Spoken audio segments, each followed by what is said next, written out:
इस वीडियो को जरा गौर से सुनो। मैंने आईसीयू में काम किया है 2 साल। आईसीयू समझते हैं? इंटेंसिव केयर यूनिट, अति दक्षता विभाग। सीरियस पेशेंट होते हैं, kidney fail, liver fail, heart fail, इधर से नली, उधर से नली, इधर से नली, तो मल्टीपल ऑर्गन फेलियर। इसमें से 50% मरने वाले होते हैं। तो हमको पता है ये जाने वाला, ये जाने वाला है।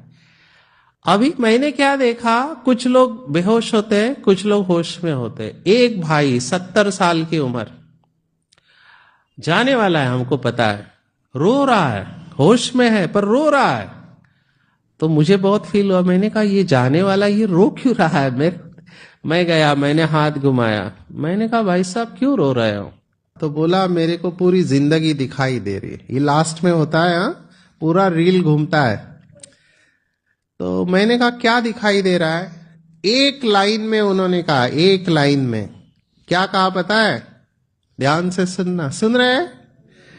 उन्होंने कहा जो नहीं करना चाहिए था वो किया, और जो करना चाहिए था वो नहीं किया। मैंने कहा क्या किया? तो बोला बहुत लोगों का अपमान किया, इंसल्ट किया, अपशब्दों का इस्तेमाल किया। आज उन लोगों से मैं माफी भी नहीं मांग सकता हूं, क्योंकि मैं जाने वाला हूं। और मैंने पूछा क्या करना चाहिए था? बोला मेरे पास पैसा था, पावर था, पोजीशन था, मैं बहुत लोगों की मदद करके दुआ ले सकता था, मैंने वो भी नहीं किया। मैंने कहा क्यों नहीं किया? बोला अहंकार बहुत था, ईगो, और मजा आता था दूसरों को तकलीफ देने में। आज मरते समय मुझे वो सब याद आ रहा है कि मैंने अपना जीवन वेस्ट किया, इसलिए मैं रोते हुए जा रहा, और मैं ऐसे ही मरूंगा, रोते रोते ही मरूंगा। Realisation at the time of death.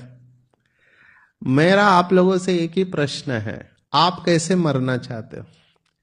हंसते हंसते या रोते रोते? हाँ, आई एम सॉरी। कर्म बहुत अच्छे चाहिए, लंबे समय के कर्म अच्छे होंगे ना, तभी हंसते हुए जा सकते हैं, नहीं तो मुश्किल है, क्योंकि वो सब याद आएगा।